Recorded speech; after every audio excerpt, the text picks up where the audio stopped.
Hi, I'm Debbie Bailey from Debbie Bailey Consulting. You may have heard me talk about the success stories when it comes to a 4-day week trial.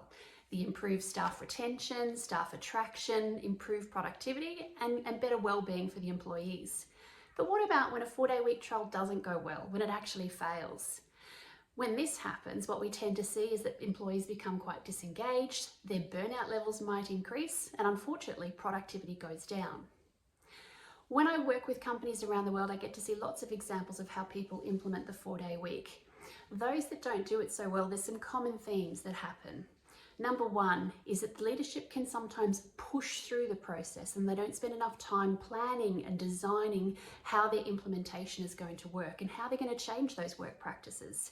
It might be that they're not clear on their why they're actually doing this and they haven't communicated that clearly of what success looks like for the rest of their teams.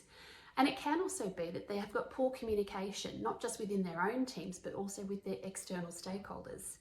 Unfortunately, the ramifications of a trial failing mean that people tend to often work longer hours, just on less days, the burnout levels increase, and the productivity can plummet. So what's the difference between a successful trial and a failed trial? The key things for a successful trial for me are the improved communication, where you're very clear about what you're trying to achieve and how you're going to engage with your stakeholders. You're very clear about the planning process you're going to follow and what you're going to do as part of that implementation.